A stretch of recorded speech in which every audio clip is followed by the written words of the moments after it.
golongan-golongan yang Allah tidak redha untuk kita mengikutinya, yang mana kita tahu bahawa mereka itu adalah musuh Allah dan musuh kita juga. Yang mana bermusuh dengan musuh Allah, dengan Allah, maka ia bermusuh dengan kita.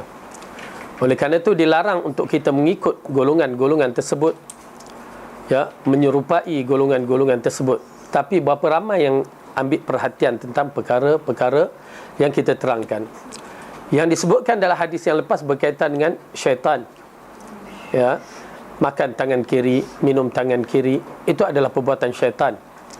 Jadi kita cuba buangkan perbuatan itu sikit demi sedikit, kerana dia adu, musuh, yang Allah kata musuh kamu, musuh Allah.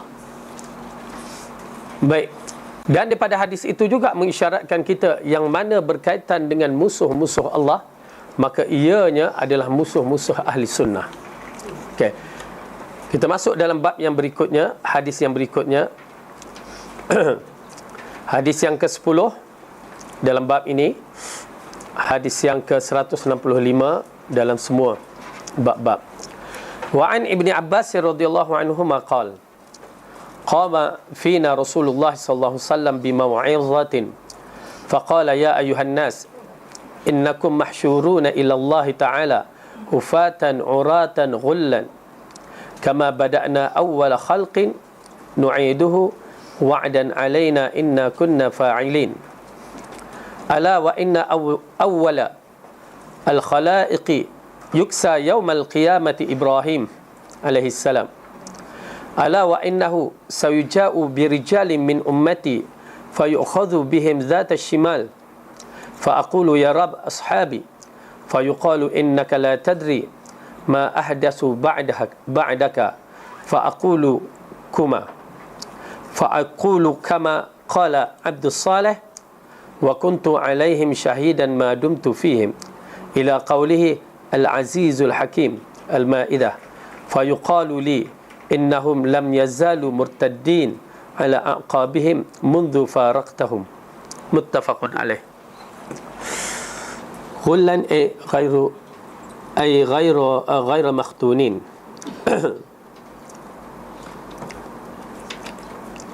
Dari Ibnu Abbas radhiyallahu anhuma berkata, Rasulullah sallallahu alaihi wasallam berdiri di tengah-tengah kami untuk memberi nasihat. Okey, disebutkan mau'izatun. Mau'izah ni nasihat.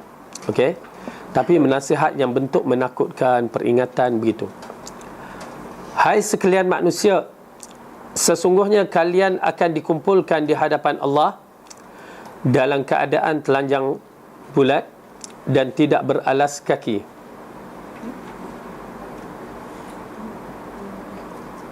Okey.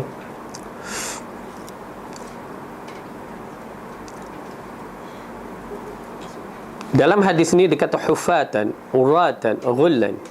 Okay. Tidak berpakaian. Yang ni dia sebut ni, bahasa dia agak ni, telanjang bulat kata. Okey. Tidak berpakaian. Okey.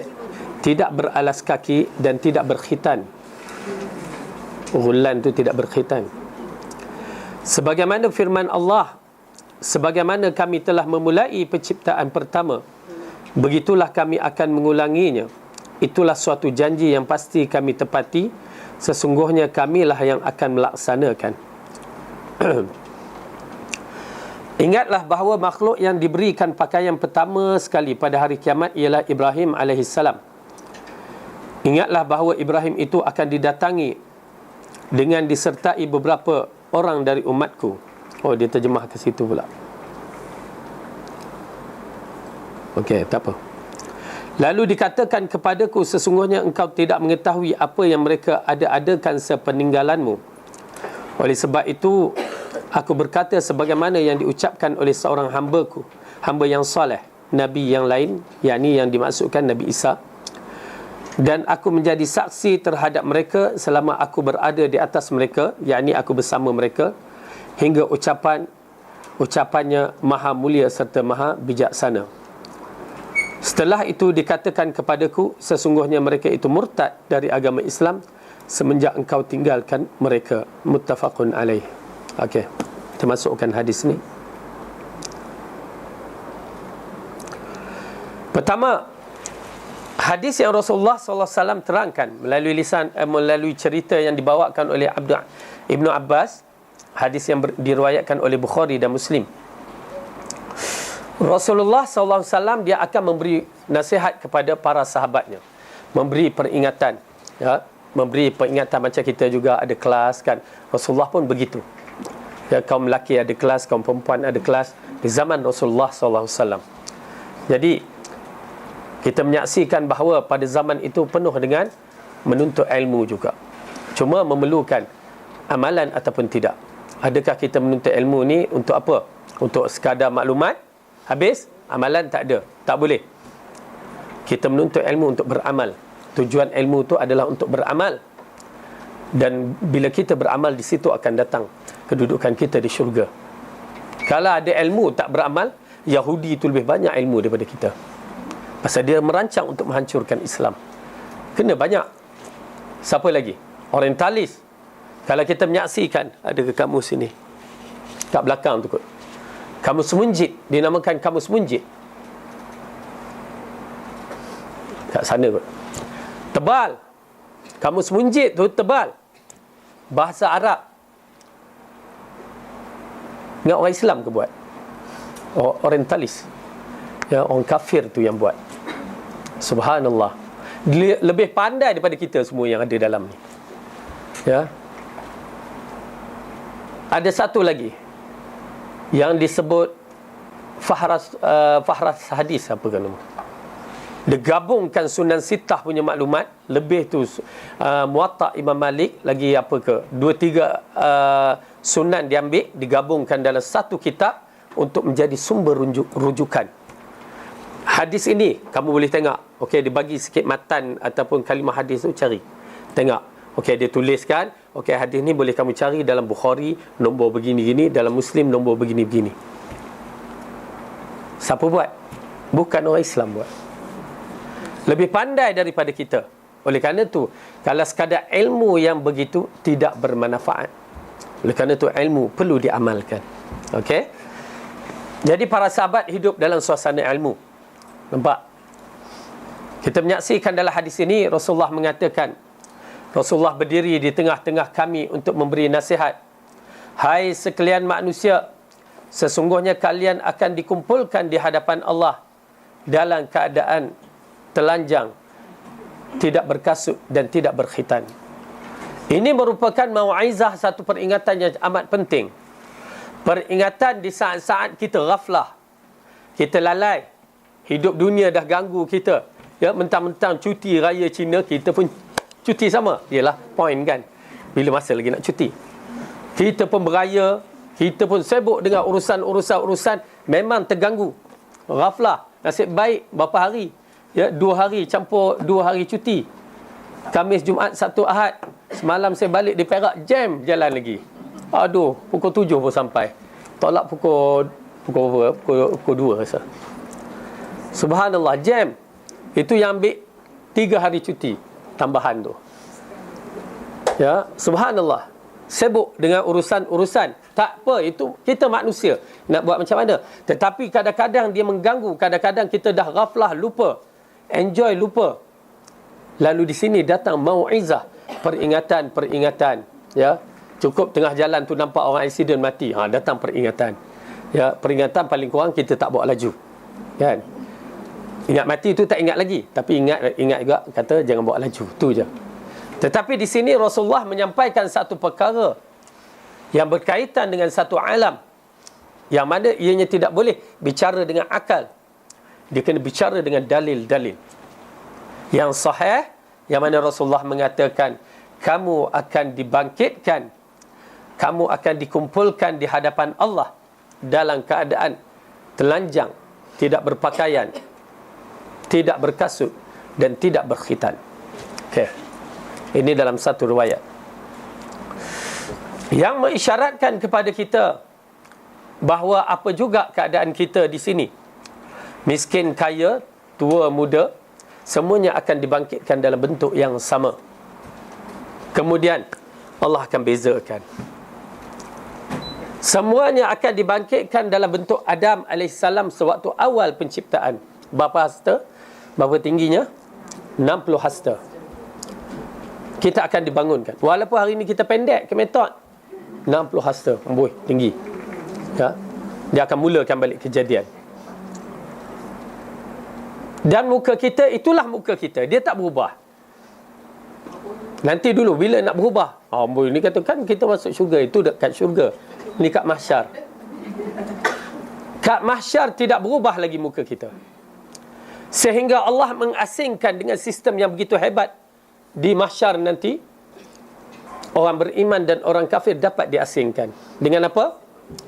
Dengan cahaya syahadah yang kita mengucap. Belum wuduk lagi.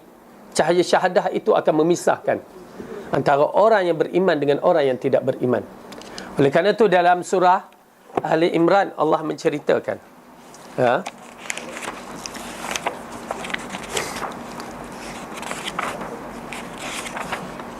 kita dah cerita beberapa kali kisah ni. Okey, ayat ke-106.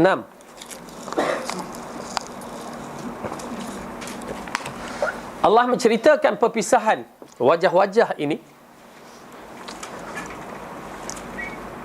disebabkan kalimah la ilaha illallah yang diucapkan bersih. Tidak ada unsur syirik, tidak ada unsur penipuan.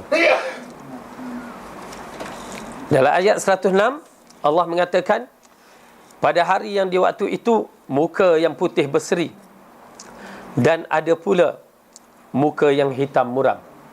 Okey? Nampak ayat 106 tu? Pada hari yang di waktu itu ada muka yang putih berseri dan ada pula muka yang hitam muram. Subhanallah. Itu dia perbezaan iman. Kerana apa Allah mengatakan, adapun orang yang hitam muram mukanya, kepada mereka dikatakan, kenapa kamu kafir sesudah kamu beriman? Kerana itu rasakanlah azab disebabkan kekufuran kamu. Muka yang hitam disebabkan kekafiran mereka. Mereka tidak mengucap kalimah la ilaha illallah. Dan jika mereka mengucap la ilaha illallah tetapi lepas tu mereka kafir, tidak ikhlas kalimah la ilaha illallah, maka berubah hitam muram. Muka orang yang beriman, adapun orang yang putih berseri mukanya, maka mereka berada di dalam rahmat Allah, mereka akan kekal dalamnya, yakni syurga. Muka yang putih berseri adalah disebabkan kalimah la ilaha illallah yang bersih. Oleh kerana itu kita cuba menerangkan tentang hakikat tauhid yang bersih. Jangan syirik, jangan syirik. Kalau kita syirik, tak ada beza kita dengan kafir Quraisy. Walaupun hari ini kita mengucap kalimah la ilaha illallah. Kafir Quraisy, dia menganut ajaran Nabi Allah Ibrahim. Ada haji, ada korban, ada tawaf, ada sa'i. Tapi kenapa panggil dia musyrikin? Kalau kita sekarang ni, walaupun kita solat, puasa, tapi kalau kita buat sama juga perbuatan kafir Quraisy, tak ada beza antara kita dengan mereka. Oleh kerana itu kita bertegas mempertahankan akidah tauhid yang betul. Cuba tengok dalam rasanya ada dalam buku-buku tu masalah syirik. Itulah yang akan membezakan akidah ahli sunnah ataupun akidah ahli kunah, ahli fasid. Itu je yang bezakan. Ahli sunnah tak akan melakukan syirik kepada Allah. Tetapi mereka selain daripada ahli sunnah, mereka akan lakukan syirik. Mereka akan menggunakan perbuatan-perbuatan syirik di zaman jahiliyah. Tak banyak, sikit dipergunakan. Ya, kita dah bicarakan bab itu. Macam mana masyarakat kita, walaupun nampak menganut akidah ahli sunnah, nampak ya solat, Masya Allah, apa ini, Masya Allah. Tapi bila sampai satu tahap, kepercayaan syirik itu datang. Bila kena sakit, terus jumpa bomoh. Terus minta apa? Minta tangkal, minta itulah, minta ni. Dah nampak unsur syirik. Nampak biawak masuk rumah, sial. Ya. Kepercayaan kafir Quraisy dahulu. Nampak rama-rama masuk rumah, tuah, kan orang nak datang, syirik. Nampak tak? Syirik. Unsur tu ada unsur syirik. Kita tak perasan, kan? Tengah-tengah cakap, cicak bunyi, kan? Kan? Aku kata, cicak ya, kan? La ilaha illallah. Kenapa jadi mentaliti kita begitu? Tak cukup tu. Sangkaan-sangkaan kita. Lambat mati Mak Minah ni. Mesti ada saka. Habis. Ajal bukan daripada saka tu. Ajal tu dari Allah. Simple je. Nampak tak? Ya, tuan-tuan dan perempuan, masalah macam mana kita nak lari daripada fikrah yang begini. Perlu dididik minda kita. Buangkan adat-adat tok nenek tu, tolak ke tepi. Penting sangat-sangat. Okey? Kenapa kita nak menjaminkan muka kita ceria? Kerana di akhirat kelak ada yang berdosa banyak, tidak dinafikan. Tetapi disebabkan kalimah tauhid tu bersih, Allah selamatkan dia. Allah selamatkan dia, dihapuskan dosa-dosa dia. Disebabkan tauhid dia bersih. Okey, baik. Kita masuk balik dalam hadis ni. Bismillah.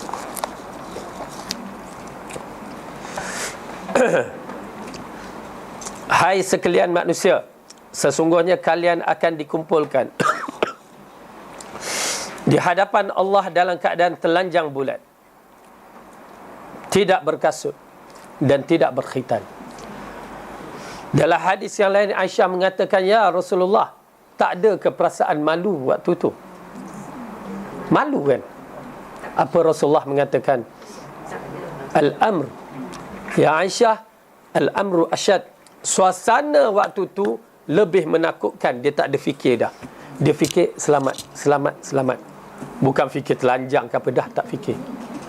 Waktu tu tak fikir apa-apa dah. Fikir, ya Allah, adakah aku selamat? Aku selamat, aku selamat. Okey. Waktu hospital terbakar. Tengok tak dalam berita-berita. Hospital terbakar. Ada orang sakit tak larat berjalan, boleh larat berjalan. Kerana apa? Terpaksa. Takut tu. Mati tu lagi sakit. Betul tak? Mati tu lagi sakit. Dah tak kisah dah. Boleh jalan lah aku. Tak boleh jalan, aku berjalan lah juga. Boleh pula berjalan. Baru dia perasan dia boleh berjalan. Kerana takut. Ya.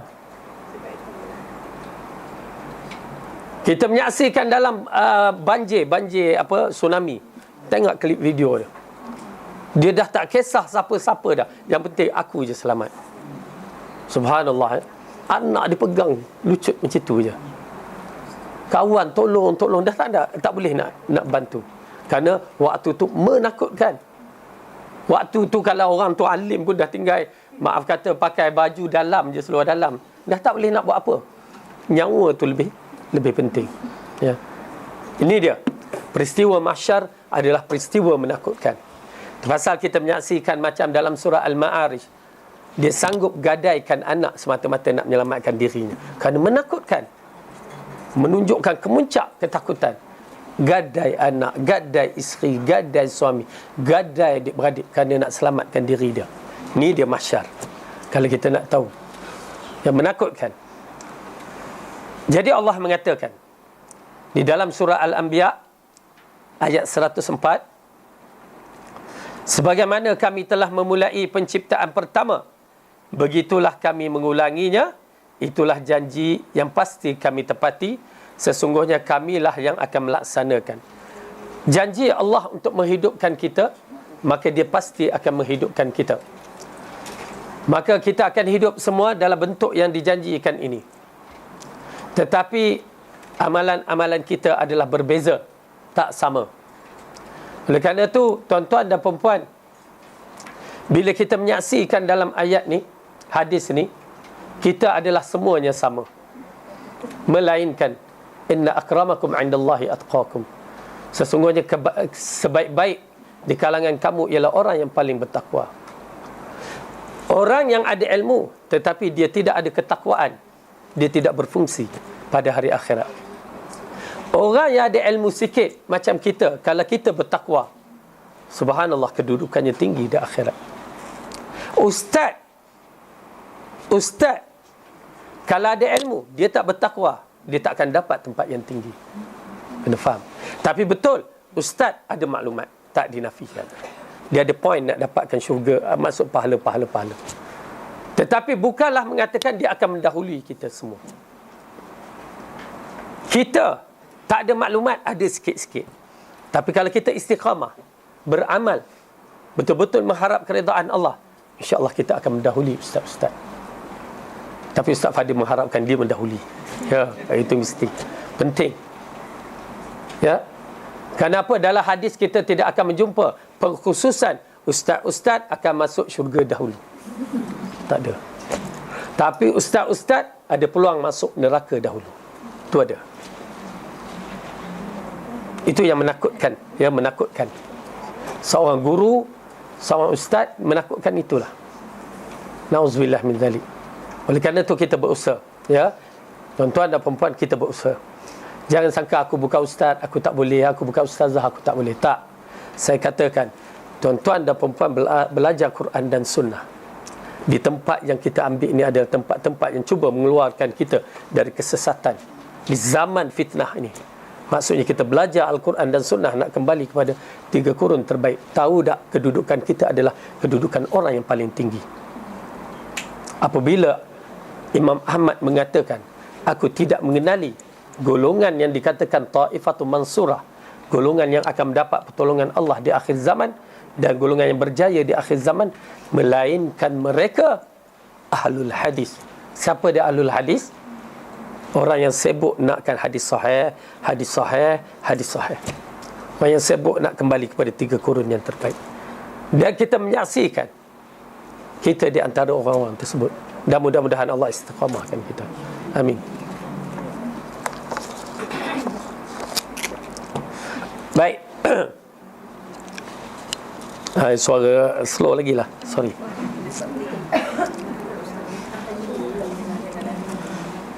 Apa dia? Honey dengan lemon. Air halia pula dengan lemon. Honey. Oh. Baik. Ingatlah bahawa makhluk yang diberikan pakaian pertama sekali pada hari kiamat ialah Nabi Allah Ibrahim, dan tidak dinafikan selepas itu Rasulullah sallallahu alaihi wasallam. Dengan arti kata lain, para nabi pun keadaan bertelanjang. Subhanallah. Lalu Allah asingkan yang pertama sekali Nabi Allah Ibrahim, yang kita katakan dalam surah An-Nisa, kategori yang akan mendapat peruntukan yang terbaik, minan nabiyyin, siddiqin, syuhada, salihin. 4 golongan ini akan mendahului pada semua orang dalam bentuk kebaikan. Minan nabiyyin, dan nabi yang pertama Ibrahim, kemudian Nabi Muhammad dan seterusnya. Kedua siddiqin, para siddiqin seperti Abu Bakar As-Siddiq, dan mudah-mudahan kita termasuk dalam siddiqin. Kenapa? Apa pasal kita katakan kita boleh masuk? Siapa boleh bagi tahu? Benarkan apa? Kita membenarkan risalah Rasulullah yang kita tak pernah tengok Rasulullah. Abu Bakar tak tahu, dia tak fikir Rasulullah boleh pergi Isra' Mi'raj, tapi dibenarkan, terus mendapat siddiqin.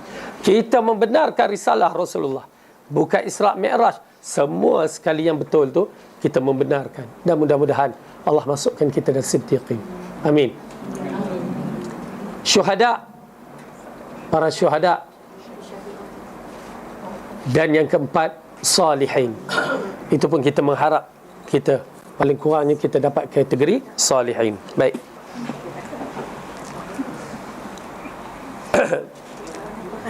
Ingatlah bahawa Ibrahim itu akan didatangkan, dengannya disertai beberapa orang umat dari umatku. Siapa ada buku lain tu? Macam tu ke terjemahan dia?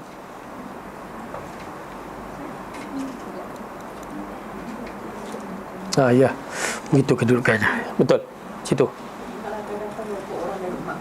Had tu je disebut. Dan dihalaukan ke sebelah kiri. Dah atas yang tadi awal tadi apa dia? Macam sama ya. Okey.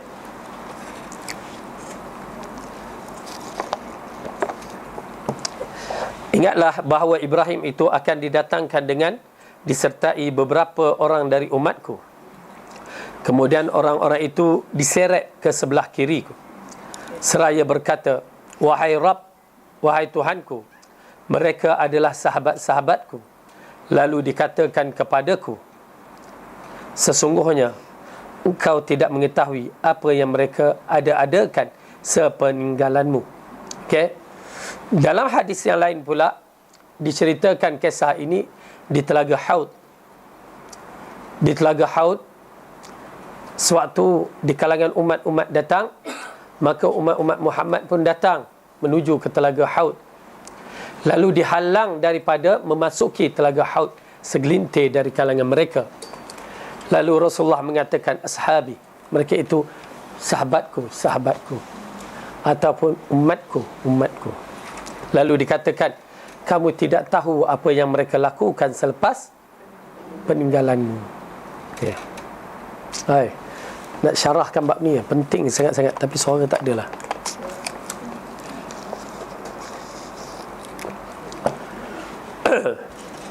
Kerana apa?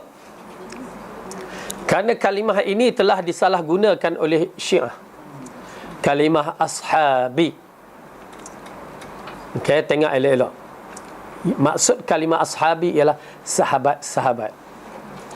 Lalu Syiah mengambil, ingat ya, Syiah mengambil hadis yang muttafaqun alaih ini sebagai hujjah. Dia tak ambil hadis-hadis lain, dia ambil hadis ni satu. Jahat ya. Hadis punya lain, punya banyaknya yang sahih, tak ambil, yang ni dia ambil. Dia kata hadis sahih. Disebabkan ada kalimah Rasulullah kata ashabi. Kerana apa? Syiah menggunakan kalimah sahabat-sahabat ini untuk mengutuk sahabat dan seterusnya mengkafirkan sahabat. Ni, daripada hadis ini dia mengatakan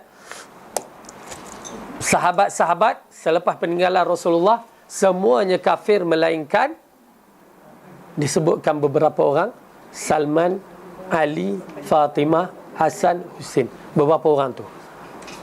Abu Zar Al-Ghifari. Tu je. Yang lain semua kafir. Betul ke penafsiran begitu? Tu yang penting tu. Suara pula tak ada. Pertama, kefahaman itu adalah kefahaman salah, yang mana ianya tidak bertepatan dengan penafsiran 3 kurun yang terbaik. Oh, ada pula sweet. Okey. Penafsiran yang dikaitkan dalam masalah ini, yang dikatakan ashabi, tidak pernah ulama-ulama salah mentafsirkan kalimah ini adalah sahabat. Dan Rasulullah tidak pernah mengatakan sahabat. Cuma gelaran kepada umat dia kadang-kadang dikatakan ashabi, wa kadang-kadang ummati. Ya, penggunaan dia.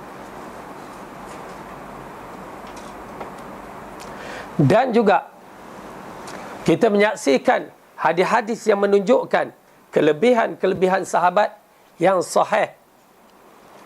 Apabila Rasulullah mengatakan sahabat-sahabat seperti bintang yang menjadi petunjuk, dan Rasulullah meletakkan sahabat-sahabat yang menjadi ahli syurga, di antaranya 10 yang kita tahu ahli syurga.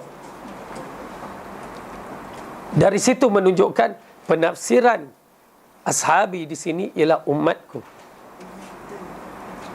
Tetapi Syiah dia mengatakan semua sahabat, termasuk 10 yang dijamin syurga, termasuk isteri-isteri Nabi, ya, kecuali Khadijah, termasuk sahabat-sahabat yang dekat, semua dikategorikan ahli neraka.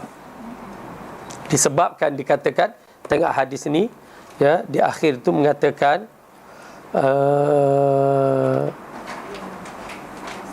mana tadi? Saya berkata, wahai Tuhanku, mereka adalah sahabat-sahabatku. Lalu dikatakan kepadamu, sesungguhnya kamu tidak mengetahui apa yang mereka ada-adakan sepeninggalanmu. Oleh sebab itu aku berkata sebagaimana yang diucapkan oleh seorang hamba soleh, Nabi yang lain, dan aku menjadi saksi terhadap mereka selama aku berada di antara mereka, hingga ucapannya maha mulia dan maha bijaksana.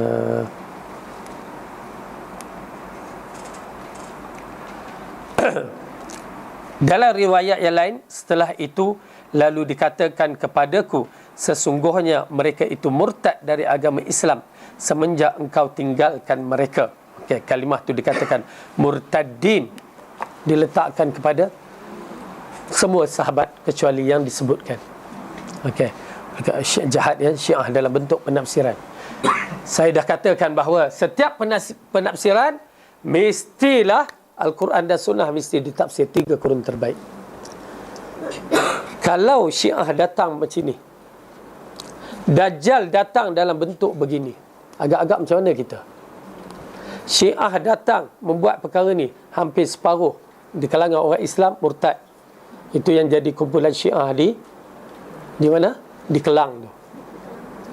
Oh, Kelang tak nampak. Yang klip video tersebar semayang dia, macam mana dia semayang. Syiah di Kelang yang dia semayang tu. Di Kelang ke tu? Yang di Kedah tu, di Pendang tu, orang Melayu kita. Kalau ikutkan dia, mereka mengatakan kami bersedia untuk digelar murtad semata-mata nak menganutkan Syiah. Dia sekarang cuba nak proses separatekan Syiah dengan Islam. Bila Syiah dengan Islam berbeza, berarti dia agama lain, Islam agama lain, jadi bebas beragama. Sekarang tak bebas. Sebab apa? Dia kategori Islam. Jadi dia nakkan supaya diisytiharkan kami agama lain di Malaysia. Tapi nak isytihar macam mana? Kamu sebut Allah juga, kamu sebut Muhammad, berarti kamu telah menggunakan nama Islam. Okey. Jadi ini dia. Saya nasihat, penafsiran mestilah mengikut 3 kurun yang terbaik dalam menafsirkan hadis ini, bahawa mereka itu bukan sahabat Nabi tetapi dikaitkan dengan umat Muhammad. Okay. Sahabat Nabi semuanya udul, semuanya adil. Ingat tu. Kalau kita masuk dalam bab ini sahabat Nabi, maka saya katakan kita tak ada agama. Pasal hadis-hadis semua datang daripada sahabat-sahabat Nabi. Abu Hurairah saja berapa ribu hadis daripada dia.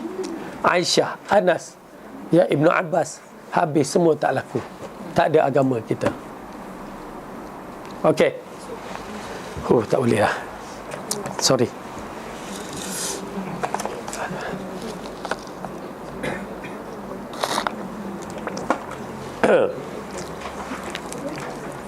Tak boleh, sorry. Tahan sikit.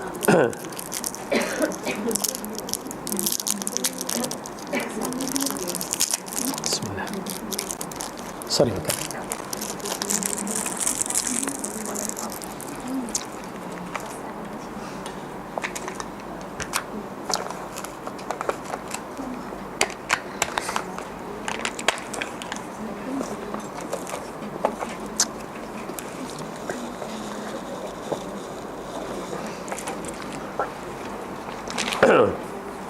Okey, baik.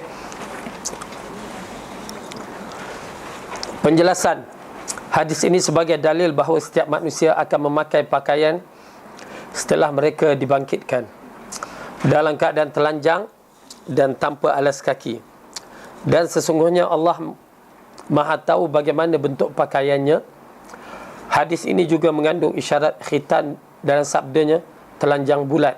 Oh, dikontekskan ke situ.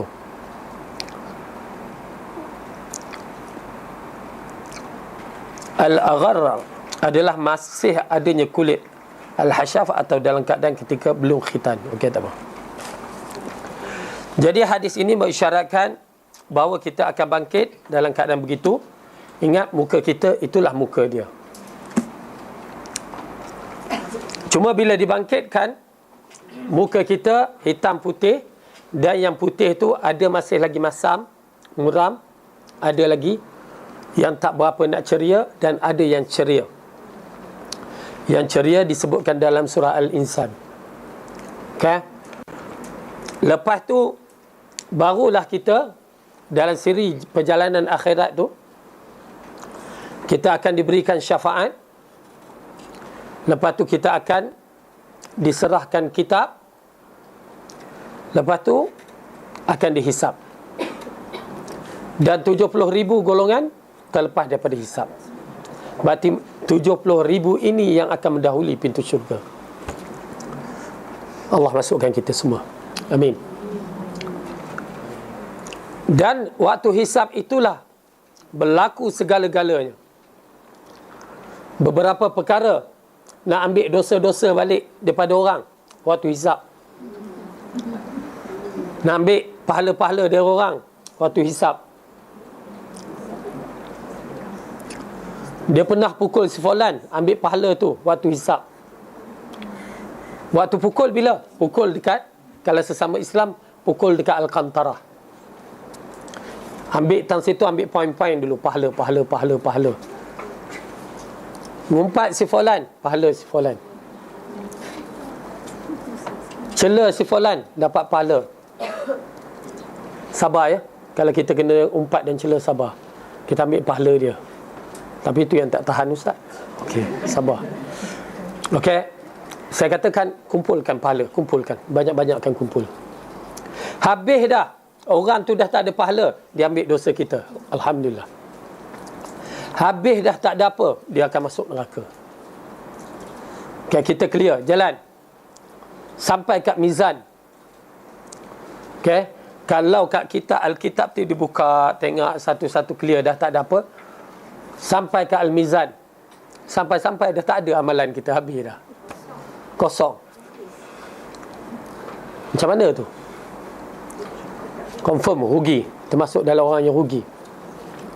Orang kafir habis hisap terus masuk neraka. Nak timbang apa? Dia dah memang full dosa, tak ada timbang dah.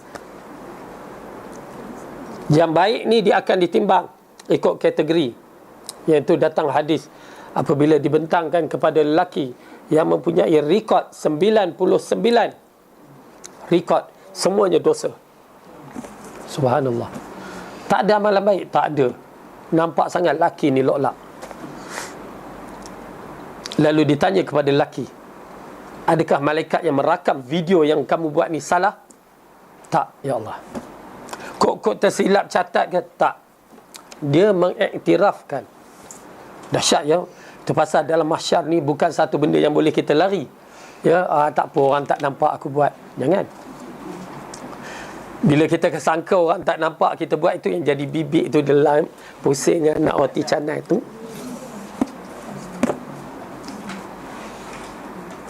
Tiba-tiba bawa mahkamah tu dia rekod.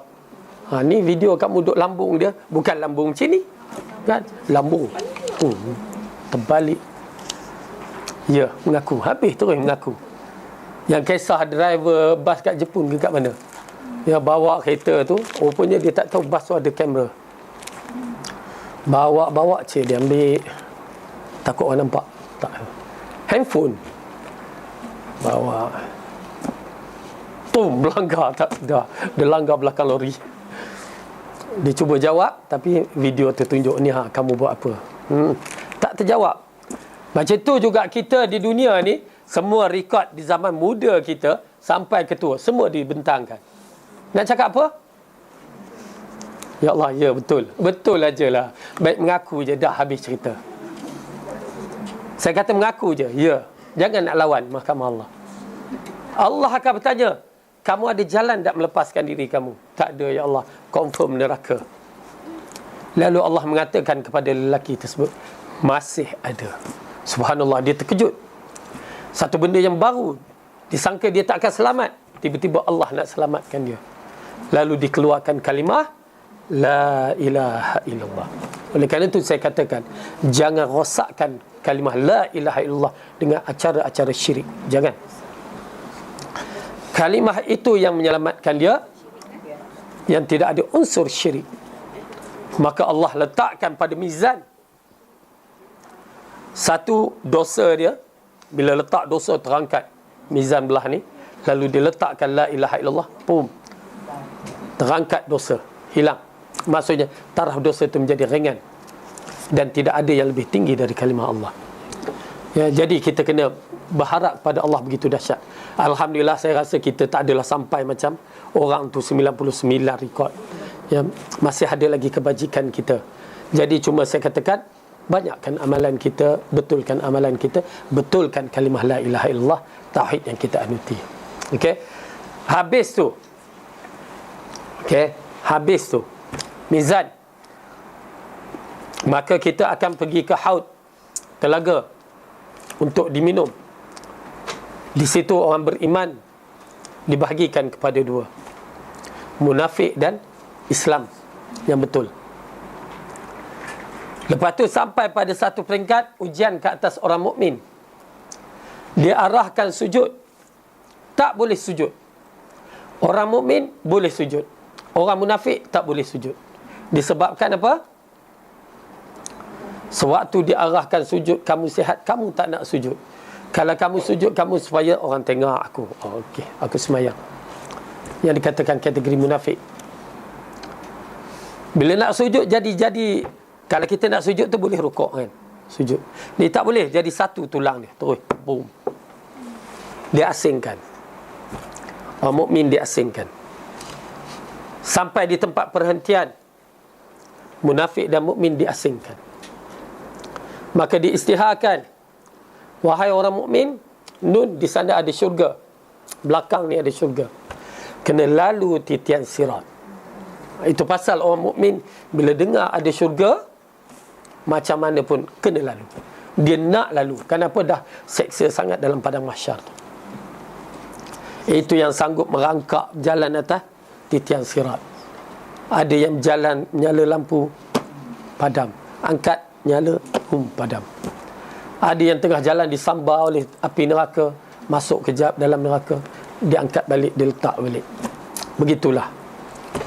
Dan ada secepat kilat. Habis. Orang yang 70,000 tu dah mendahului kita.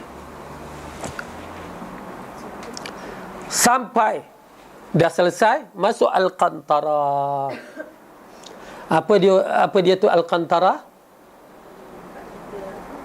Tadi tempat ambil pahala, ni tempat balas pula. Balas. Kita pernah tumbuk orang, orang nak tumbuk kita balik, tak dapat. Yang orang tumbuk kita, kita nak tumbuk dia, tak dapat. Sebab apa? Dia kuat dari kita. Ya. Aku balas kamu ke akhirat. Aku balas kamu ke akhirat di Al-Qantara. Jangan takut. Okay, kita akan dapat. Alhamdulillah kita akan dapat. Nak balas ke tak nak? Tu je. Nak. Kak Lin nak. Kalau geram kan, dia tarik rambut aku. Aku dah buat cantik-cantik tarik. Mana tak geram? Nak balas. Saya katakan, jangan balas. Maafkan. Jangan balas, maafkan. Jangan balas, dendamkan. Tak. Jangan balas, maafkan. Tahu tak kita bahawa kita maaf saja, pengampunan begitu banyak Allah sediakan. Dan di Al-Qantara, bila sampai di Al-Qantara, kita dah maafkan, Allah lalukan kita terus. Kalau kita dahulu nak masuk syurga, Allah lalukan. Tapi kalau kita dahulu, tiba-tiba kita dah janji, aku balas kamu ke akhirat, kawan tu entah dalam neraka lagi entah berapa tahun pula, kena tunggu, kita tak lepas. Kita tak lepas. Sedangkan kita layak masuk syurga, tapi tak lepas. Sebab apa? Kita dah janji. Allah takkan ingkar janji kita. Maka tunggulah, manalah mat ni tak naik-naik lagi. Syurga dah terbentang luas untuk kita. Maafkan. Maafkan. Lantak urusan kamu dengan Allah. Kita kata urusan kamu dengan Allah, aku nak masuk syurga. Ya, oleh kerana itu Allah bagi misal tentang dalam surah Al-Maidah, kisah dua anak Adam yang bergaduh. Kan? Maafkan, aku takut Allah. Yang tu nak buat juga. Dia kata, aku maafkan kerana takut Allah. Okay, jadi itu di antara perkara yang penting dalam siri perjalanan kita di mahsyar. Dan mudah-mudahan Allah memudahkan perjalanan kita di akhirat kelak sehingga masuk syurga. Amin ya rabbal alamin. Okay, kita stop kat sini. Tak ada.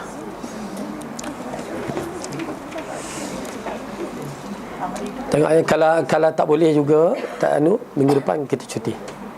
Tanya-tanya call di sini. Saya pernah dengar yang kalau yang doa hanya dosa saja yang akan bergerak daripada seorang ke seorang, tapi pahala hanya pahala saja akan bergerak daripada orang yang baik daripada orang yang jahat kepada orang yang baik. Tapi dosa ditanggung oleh masing-masing, maksudnya dia tak akan bergerak kepada orang lain. Sekejap yang tu ayat Al-Ma'idah, ayat dalam kisah Qabil dengan Habil, ayat daripada ayat 27 sampai 31. Al-Ma'idah 27 sampai 31. Okey, dalam kes tu melalui hadis yang sahih mengatakan bila habis amalan yang baik itu dia ambil, tak ada amalan, maka dia akan mengambil dosa tu. Begitu kedudukan hadis. Dosa si fulan tu yang kita kutuk, kita apa, orang tu ambil pula dosa kita. Berarti berlaku pemindahan. Ya, berlaku pemindahan antara kita.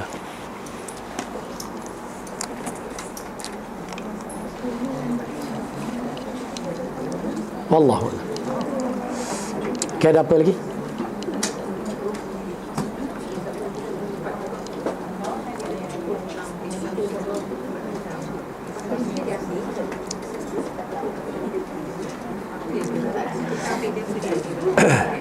Macam amalan-amalan yang terbaik yang kita lihat, maaf kata kita bukan politik, non-politik untuk bincang, tapi kita menyaksikan macam apa yang berlaku pada Tuan Guru Nik Aziz, ya. Satu benda yang agak penting untuk kita saksikan lah. Tuan Guru Nik Aziz ni dia berhadapan dengan beberapa perkara. Saya bukan politik, tapi saya menyaksikan beberapa perkara, ya. Dia di antara penyebar akidah Ahli Sunnah wal Jamaah. Apabila berlaku dalam peristiwa tahun 88 macam tu, apabila dia istiharkan sifat 20 tidak wajib dihafal, tahu tak apa berlaku? Orang-orang pondok sebahagiannya mengkafirkan dia. Dahsyat. Tapi dia kekal istiqamah dengan perbuatan dia, kan? Masya Allah. Dan apabila dalam satu perkara lagi kita tahu satu sifat 20, satu lagi apa ke? Macam mana boleh tak ingat tu? Ya, itu lepas kejadiannya, kematian dia, ya. Tapi ada dua benda yang saya begitu Masya Allah lah, kan. Dia tak layan apa orang nak kata, dia terus je. Pertama tentang sifat 20, yang kedua tentang Ar-Rahmanu ala arsyistawa, Allah bersemayam di atas arasy. Orang kata apa, dia tetap. Itu yang saya katakan, ya, dia tu agak penting, ya. Yang mana kita menghormati dia sudut tu, kita suka sangat, dia membawa fahaman yang betul. Dan dia pernah berceramah tentang tahlil apa semua ni, sebahagian dari ratapan. Dan alhamdulillah, ya, pada hari kematian dia telah membenarkan apa yang diucap. Kita menyaksikan tidak ada talqin dan tidak ada tahlil. Anak dia pun mengatakan begitu, menunjukkan bahawa benda ni perlu kita ambil tahulah, kena buka minda masyarakat bahawa cuba kembali kepada ajaran Islam yang betul, ya. Tapi penting, kerana dia di antara penyebar kefahaman akidah Ahli Sunnah wal Jamaah. Ada pun urusan politik dia, mudah-mudahan itu urusan dia lah. Tetapi bab tu kita nampak, ya, nampak clear. Sikit dia tak berganjak, alhamdulillah, sampai ke mati, ya. Dan kita melihat juga kelebihan dia, macam dia tidak mengambil allowance, allowance rumah dia, allowance sampai dikatakan 1 juta jugalah, kan? 22 tahun pemerintahan dia. Tapi itu di antara kebaikan lah yang kita lihat. Jadi cuma kita nak mengatakan, ya, kalau cara dia mempertahankan akidah Ahli Sunnah, kita yang faham sunnah lagi kena pertahankan, ya, dan sebarkan. Wallahu a'lam bishawab. Baik, cukup sampai di sini. Ya, baik, itu datang daripada Allah. Salah dan silap dari kelemahan saya sendiri. Aku qawli hadza wa astaghfirullah li wa lakum. Assalamualaikum warahmatullahi wabarakatuh.